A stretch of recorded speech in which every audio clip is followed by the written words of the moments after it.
Okay, so let's put a tornado diagram into a corporate model. And to do that, let's just review things for a minute. So again, this was this idea. There's my little menu. We take a company case, and we've got a whole lot of blue numbers. We just copy and paste, and this company case and was a whole lot of details, a whole lot of crap. We get it down to big items, revenues, cost of goods sold, operating cash flow, capex, uh, uh, some working capital items. Then we take and evaluate the implicit assumptions in here. Okay, so we have some funny growth rates and things like that. Um, okay, and then after we put the different growth rates in, then we use an index function, and we have a bunch of code numbers for each little scenario. I was working a little bit on making sure that generic macros that you never ever use, and whatever, maybe one person will watch this video anyway. I'm kind of depressed about my little numbers. Who cares, really? Jesus. Okay, and then we make a new forecast with our stuff, and then we can evaluate this forecast. And I took the debt to EBITDA as maybe an indicator, and we have other indicators, and we showed you how to just select and get different little graphs with a little true and false in another video. And if right now I'm at SG&A, I can look at my other kind of assumptions here. And if I'm on my SG&A percent, if I take the company case, then this debt to EBITDA goes down a little bit. And if I put the lowest case, then the debt to EBITDA goes up. And maybe that's the output I want. Or maybe I want to see how many new loans. What's the balance of our new loans? Should say new loan balance, I think. And if I do the same thing, and I put the SG&A percent on the low case. If I put it to the company case, that's 3 million. Oh, it didn't make as much difference on the final amount of new loans. Maybe I want to look at that. Maybe they're less capex, and maybe I want to look at the repayment of loans. Let's see what happens here. Okay, not much. Sorry about that. And maybe cash flow that's to the financing. Maybe I'll take this number. I can take all sorts of numbers, and I'm going to use that and look at a sensitivity case rather than one by one. Let's do this. Now, I've been wasting the day away looking at some big models. What a life. This man named Ivan said, God, you got a really miserable life. And he was right. Oh, man. So maybe I'll look at the debt to EBITDA. And what we're going to do is make a sensitivity analysis on this. Okay, and now I'm going to put this scenario as number 1, 2, 3, and 4. And then I really can't put the debt to EBITDA. I've got to put it, well, I'm going to do this. I'm going to insert a line. And why did that number 1 insert like that? I hope it. What the heck? Okay. Things are working funny today. 3. When I'm changing that, it's changing the base case. 1, 2, 3. Okay. And I can put up here my debt to EBITDA number, and I can go back to the forecast sheet and go down to I'm talking to myself practically now. There's all the way we did all our stuff. And we said, okay, maybe I want to take this debt to EBITDA, which is really sucko, in this last year. And maybe I'll get the, why don't I get the debt to capital? And if you like that to equity better, good for you. And it's pretty bad. And I almost don't want to show it, but whatever. And maybe we'll just look at because this was not a good company. I hope you wouldn't make a loan to this, but you might have collateral, so maybe you could. Let's also look at the balance of the loan. So let's look at the balance sheet and the new loan balance. So we'll put new loan balance. So what I'm demonstrating is kind of you take this. Now, no, I've seen all these. I got so many comments. I've seen these fancy little macros to make our scenario analysis. Now, if I didn't use my new method, oh, I just shouted. What happened? Oh, jeez. If I didn't use my new method, we could just make a data table. We would make a data table like this, and then we would go to data, what if analysis, and data table, and then we would put for the row input, we would put our little scenario code number. Now that will not work. Okay, I'm gonna have to delete this table because when I change this number by hand, 1, 2, our index number changes. But all of these ones which drive the model, these things drive the model, and I really believe in this now more and more, because then we could make our drop-down boxes together, but we had to run a macro to get this to copy to this. And if we want to do a sensitivity analysis, we're going to have to just add a whole bunch of columns. Okay, and then the after we add the whole bunch of columns, we'll make, instead of the company case, it's going to be like this thing where we'll do a sales growth sensitivity and then a capex sensitivity. And I'm not going to use this cooking stuff. 1, 2, 3, 4, 5, 6, 7.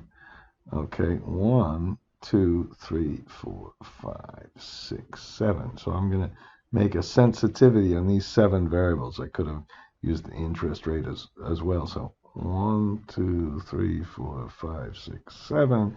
And we use a transpose function. I've done it the other way, you know. And the whole really idea of this video that I should have told you much better. Is that I'm trying to do this. I'm trying to type in. I can't talk and type at the same time anymore. I'm trying to do this with this method where you make the little macro to copy the index function to the applied column over there with those range names, and it's a little bit painful, but I'm going to start with the bank case. So this is going to be the high case. I'm going to put this the company case. And what I meant to say, I didn't say it clearly, is that the bank case is kind of be in the middle. Shift Control Enter, and then so we'll just copy the bank case to all of these. Okay. Control R. Whoops. I can't copy. Oh no. Control C. Okay. And then now what we'll do is the normal kind of thing where we put each one of them in separately. Okay, so we start with this middle kind of case, which is the bank case, and then we just change them to the company case separately, and then we'll be able to evaluate what happens to the to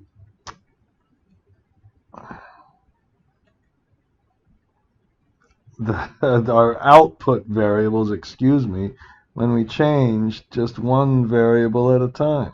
Okay, and the and then we'll do the same thing over here. Let me count better. 1, 2, 3, 4, 5, 6, 7. Why did I put 8 before? 1, 2, 3, 4, 5, 6, 7 equal transpose, and then I almost said of course, which is just irritating as heck. If it was of course, why would you bother watching the video? And then we put a little and sign, and we put the low case. I'll put the downside because that's what I called it. I could even, why don't I do it like this? No, I'll just click on this one. Oops. And then maybe I have to up here put a little space in the beginning of it or something. Okay. Oops. Whatever. Okay. And then I'm not going to worry about the titles right now. And then I'm going to do the same thing. Copy maybe this time I can successfully copy it. Copy the 2, and of course, I said of course again.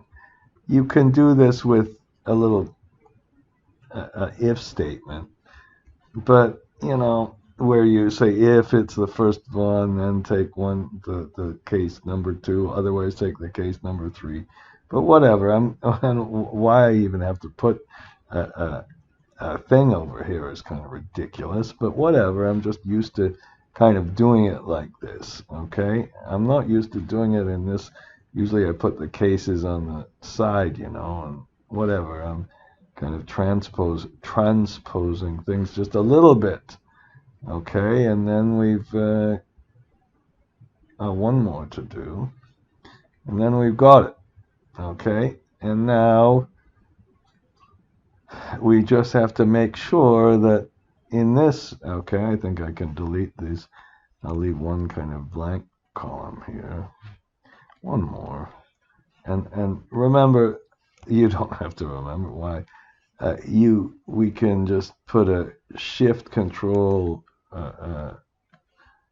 right arrow, shift alternate right arrow, excuse me, and then this is the index function, and we better make sure this index function goes, instead of from I, it goes all the way to W, doesn't.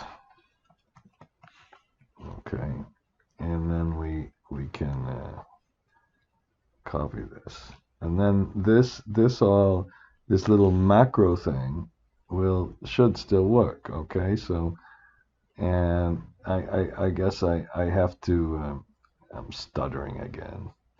I used to stutter, but now I seem to stutter more. Okay, why can't I find here's I hope I transpose those. So now we've got 1, 2, 3, and 1, 2, 3, 4, 5, 6, 7, 1, 2, 3, 4, 6, 7 equal transpose.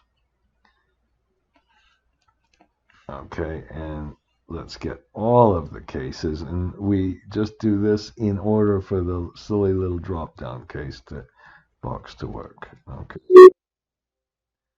and we'll look at this, and instead of going to D30, let's go to D37.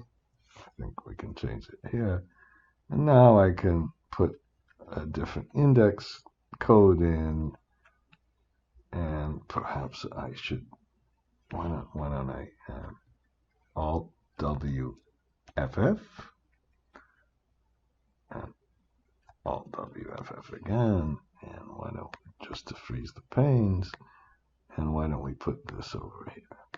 Okay, and so, okay, it looks like I didn't change this one to the W. And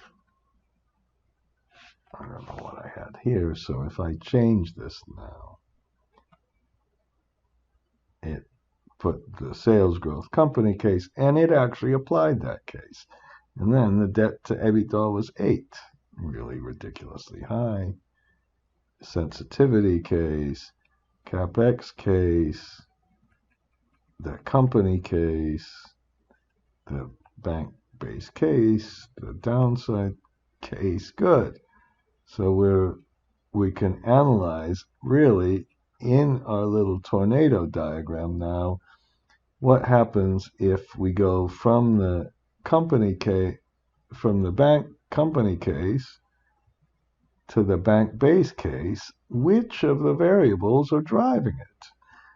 It's a little bit bad, because in these financial things, a lot of times there are interdependencies, and the tornado diagram doesn't get that. All right, enough of the theory. Let's just do the mechanics. Okay.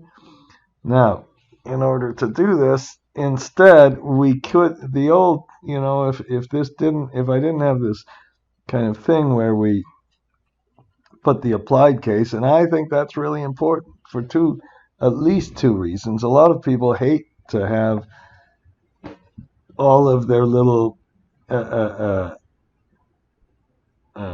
these numbers all come from, well, they do come from the scenarios, but we like to fix those numbers, and especially since we can just change these around and see what happens if we change these kind of things and change them individually. And this could be spinner boxes and everything else.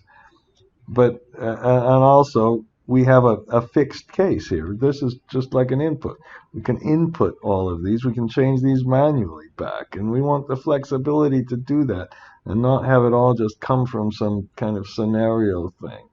I think that's so much more flexible and interesting. So what that means is we cannot make a big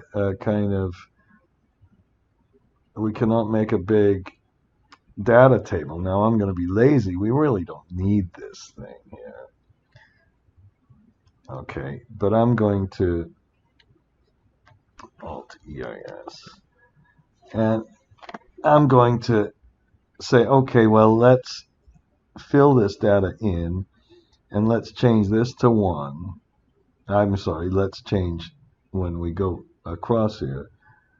This is going to be 1, and let's change this one to 2, of course, and then we'll copy and paste the output. So if it's 1, we'll take this stuff here and copy and paste it. If it's 2, we'll change this to 2 and then copy and paste it. And we have to go around 18 times. Okay. And we have to put this into a little output box here.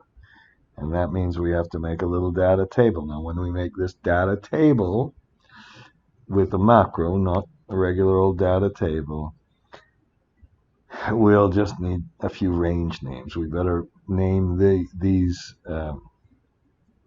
cells, because we're going to copy these cells into the right place. So let's name these.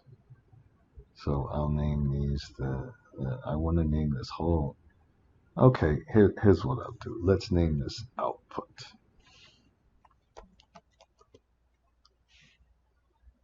And let's name this whole one, I'll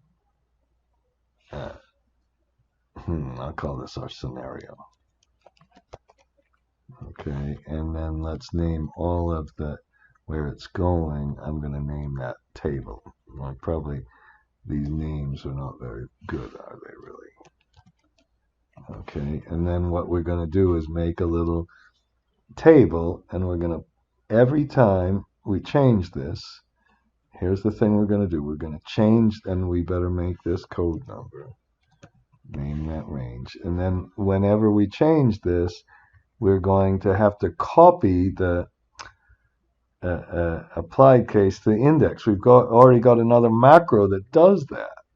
Okay, and so let's just work on that VBA just a little bit, and we'll go to assign macro and go to edit, and we'll start with that one. That's the one we're going to have to kind of work with, and I'm going to make a sub with I'll call it our tornado. Okay, and this time I'm going to go around for I'll just put equal. Yeah, I equal 1 to. I better just put a number in, and I better remember what our number was. Our number was 18. So we're going to go around to 18. All right. And then once we've done that, we'll say, well, range, and we'll put the code equals our I. Okay, maybe I wasn't a good thing. Maybe I could have called it scenario. Okay, and then I really didn't need to name that scenario thing, did I? Okay, and then once we've made the once we've changed the code, the next thing to do is run this little program. Okay, and we'll just copy that. So we'll just run it. All right, so far so good. Hopefully I'm okay. And then we're going to put we've got this big thing called range, and we called it table. Okay, dot, and then we put what cells we're going to put in. This is using, I should say this much more, this is using the cells function, and the row is going to, the column is going to be our I, cells, I'm just going to put it like this, 1, comma, I, and then we put equal range, and then we put that thing called output. I hope I spelled it. I remembered it. Dot cells. Again, this is the 1 comma, but there's only one column here. Okay, and then we'll put the. I'm very nervous. Okay, why should I be so nervous? Who cares? I can just turn the video off. And why I look at these stupid things now, I realize, oh, there's your views have gone down. Well, of course, nobody gives a crap about this stuff. Okay, and then this is going to be 3, and then I'll put the third one in. Okay, that's kind of what you do, and it, you know, it's worth getting used to some of this stuff. Okay, because then you can make, and it's not that hard. It's not that long a program, and it probably won't work. Okay, but I'm going to try it. I'm afraid to. I'm almost tempted to turn the video off right now, but I'm going to try it anyway. I'm going to maybe even put a little button here because I'm so afraid to try it and embarrass myself about it. I should have tested it out before and all of this, okay? And let's put it in. And something's happening. Okay, well, I can't see it, but it looks to be actually almost working. I don't know why this 15 came out to be the same thing. That seems too improbable, but maybe I'll leave it. Okay. And now we have, okay, here's our bank case, and that's the 15. Very good, the downside case. And then we put our sales growth in and our capital expenditure and see how much it goes up compared to goes down compared to this case. And then we get to our downside case and see what's happening. There's obviously a mistake here with the SG&A, because that SG&A in this one Well, maybe I didn't change it as in the input. I'll hope. Okay, and now what we have to do is what we do now is just make our little tornado illustration, and we put a company. How about yeah versus base, and then you put the downside versus base, and then up here we can put 1, 2, 3. Yes, 1, 2, 3, 4, 5, 6, 7 equal transpose. Okay, and 1, 2, 3, 4, 5. I hope was it 6 instead of 7? Oh shit.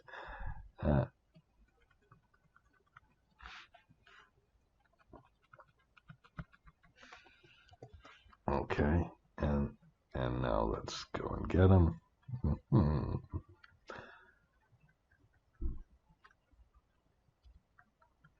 Now I have to admit I did it all wrong, and I had to delete some of the videos and all that. So when you go to the solar, the growth, you put an equal sign.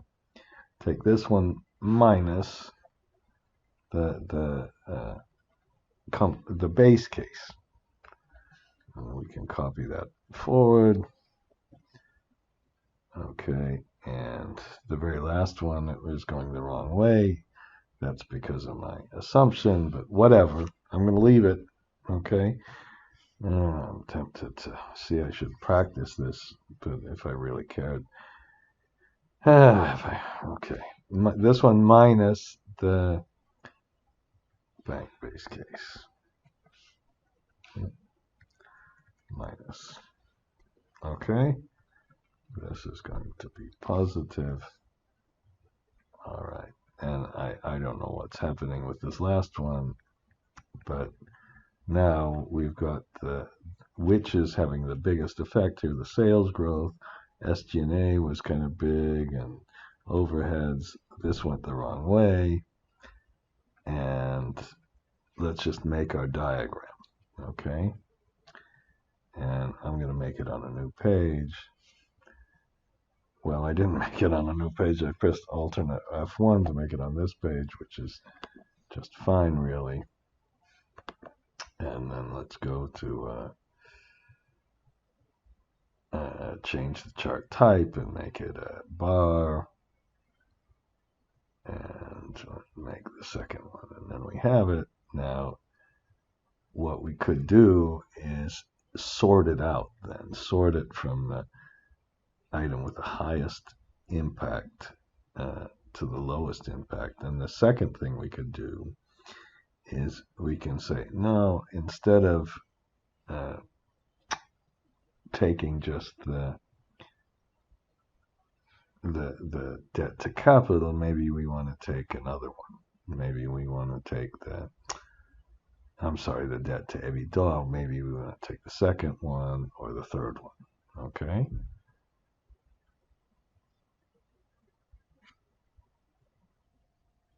Okay, so now if I want to do it, I left the stupid current liabilities out. If I want to select any of these different items, then I can put another code number in. My friend named Nelson said, that index, that's by far the best. That's my favorite. Because then we just select one of these three, and then we go crazy with this index stuff, especially in scenario analysis. Okay. And I'll go all the way to the end. All right. And now I can just put a little spinner box so we can make a tornado diagram, and we can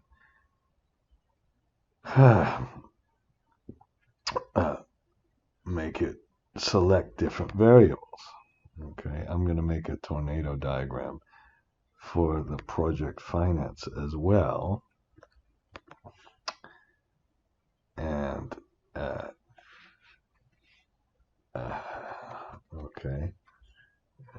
now we'll be able to select different variables for our little tornado diagram. Okay, so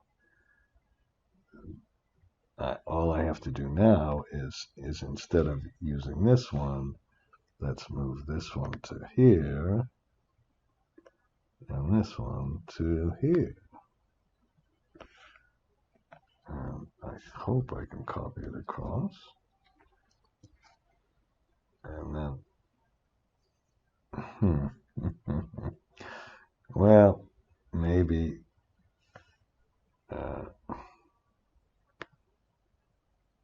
this one to here, and this one to here, and copy it across. So now let's go back to our first one. I'm not gonna worry too much right now about some unintuitive results. But we've got 3 different variables we can look up. So we just put a little index function again. We put this over here and we press F11. How's that one? And on the chart title, let's put the what we selected. Okay, and of course, I changed the chart type. And the final thing I guess I'm going to do, I hate to do this last thing. I think we better, well, we'll just test it out. Now, we should make it kind of with the top and the bottom and sort it all out and see which one has the highest effect and which one has the lowest effect. And then whether it's really intuitive or not, I'm going to leave it out for once. For once, what a ridiculous thing that was to say. So we can put the debt to capital. Maybe the debt to capital is wrong. And that new loan balance, maybe because we had a lot more capital expenditures. So maybe it's not so bad. And then we can look at what the biggest effect is. That last one was funny, but we'll leave this one. So now to do this one, if we want to just sort it out, then we'd, okay, I guess I left this thing. What we have to do is, figure out the absolute value.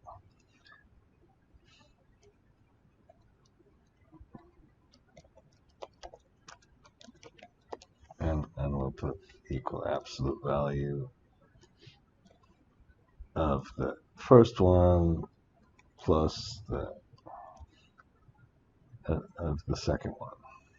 I'm about to sneeze. Oh no, I feel like I'm just sneezing.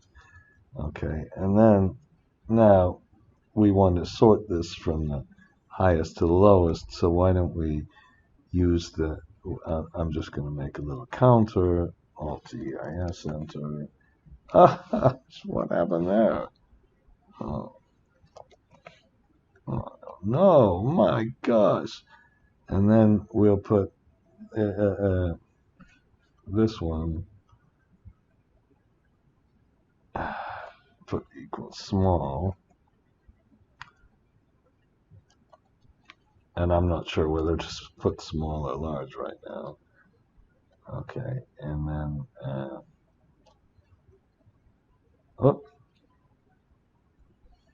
and then put the number here. Okay, I haven't done this for a while, so probably screw up. Okay, that was, did I do that right? Okay. So, and then this is really the absolute value, and then we put a match, and then we're gonna have to put, and you might, there might be a tie, you know, so I should have put in this absolute value thing, a tiny little random thing, but let's put a match of this one against this one with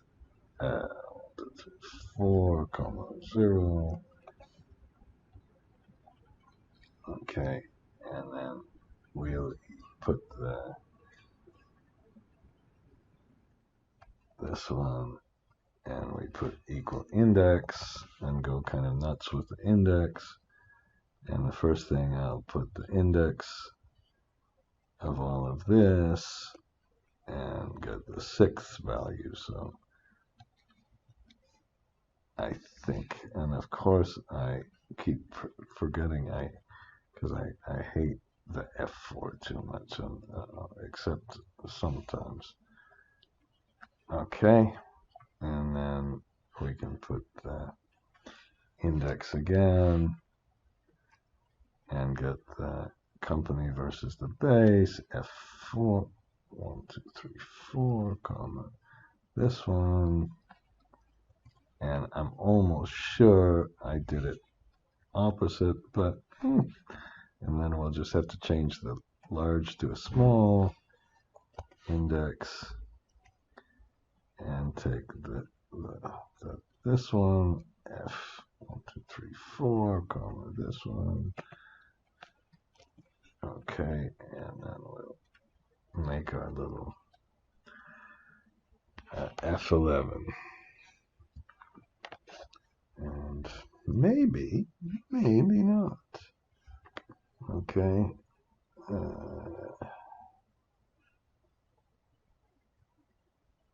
No, I had a 50% chance and I got it. And can I just change this to make it a little bit brighter?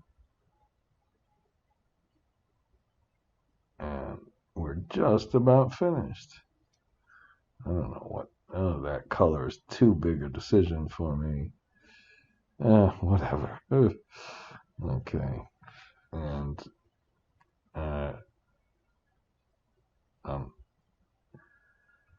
okay, what variable did we take?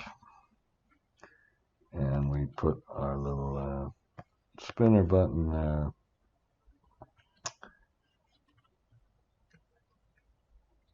Okay.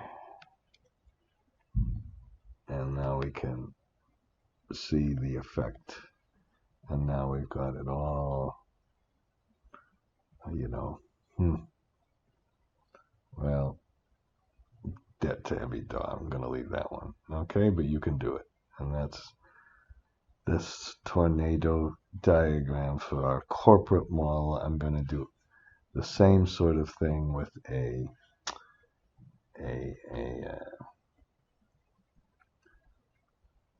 project finance model, but actually I'm going to use a little solar model and use a tax equity model. And I hope I switched the video on.